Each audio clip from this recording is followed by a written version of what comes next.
So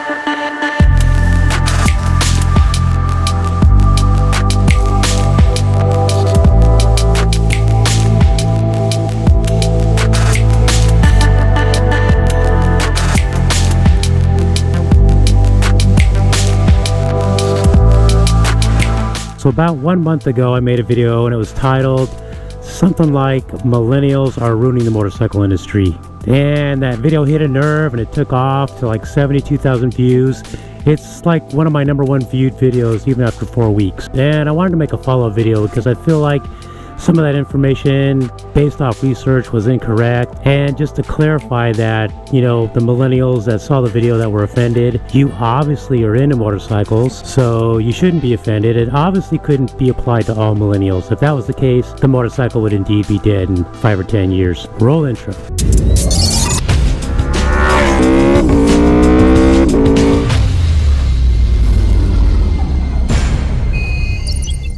First of all, if you are a millennial, that means you're between the ages of 14 and 36. That's the approximation. And if you ask me, that's the first problem with this, is that I find it hard to believe that 14-year-olds and 36-year-olds grew up in the same era.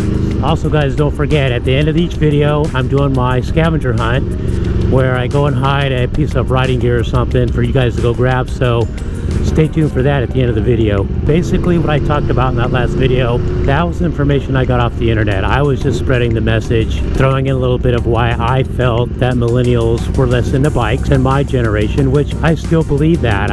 Younger people today are growing up differently than when I grew up. Anyways, let's talk about what the motorcycle industry is doing to basically keep millennials into bikes or get millennials into bikes. Who's to say if it's going to work or not? I mean, if you're into motorcycles, you're into motorcycles.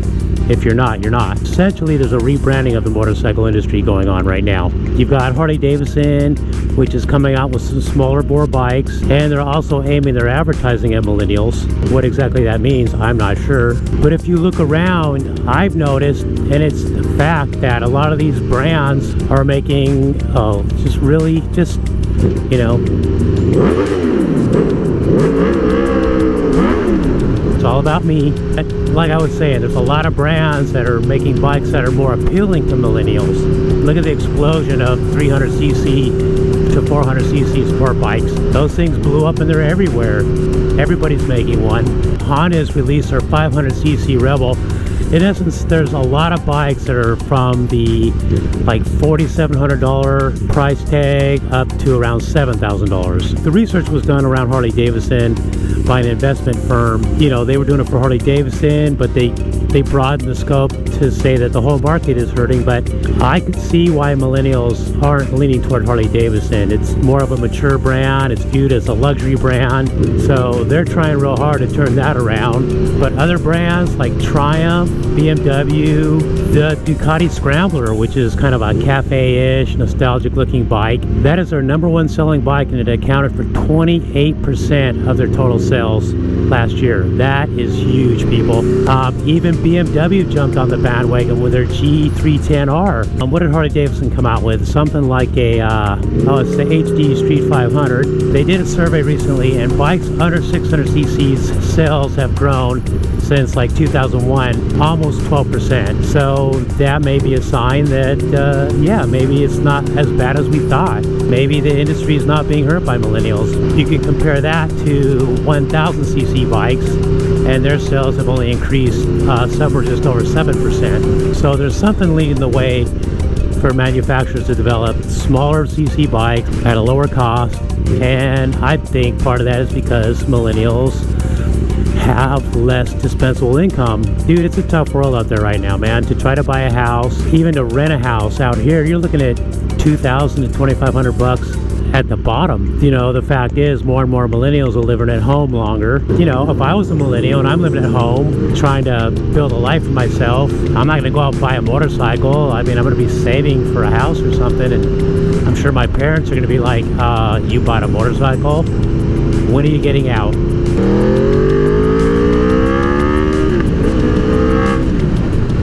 There's something else to consider right now. That Triumph and Indian are both experiencing an upswing in sales. What are we supposed to think about that? I mean, you know, it's crazy to sit here and think Harley Davidson sales are suffering, so the whole motorcycle industry is in trouble, and you know, let's do these surveys and figure out why. And it's a crazy world, man, and to try to understand what's causing these things to happen, there's just no way to know, really. I honestly don't think that millennials are ruining the motorcycle industry. But anyways, if you're a millennial and you are into bikes, there's really no reason for you to be offended by my last video or this video.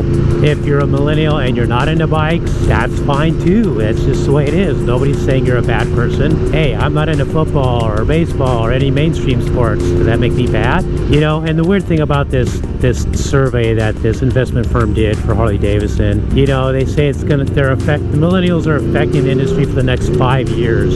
That's kind of weird, isn't it? Like 5 years, like what's going to happen after 5 years that's going to turn it around? I don't know, like what do you guys think? Do you think the industry's slipping based off millennial preferences? Alright, so it's time for the scavenger hunt. Now, I'm up here by Lake Matthews off La Sierra Avenue in Riverside. I did this twice in the city and the wrong people were finding this stuff.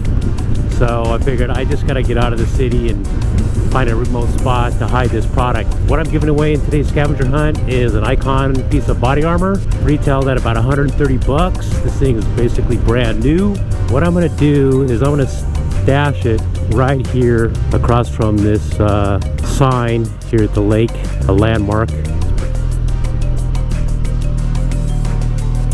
What's up? In case you're wondering why I'm on the Suzuki today, I just went to get on the Aprilia to come up here and it had a very flat back tire. So what I'm going to do is I'm going to go right over here on the other side of this guardrail and just walk down this hill a little bit and just kind of stick it right here in these rocks where if somebody finds this, it'll be a freaking miracle. I mean, somebody besides you guys, of course. Okay, this should be good.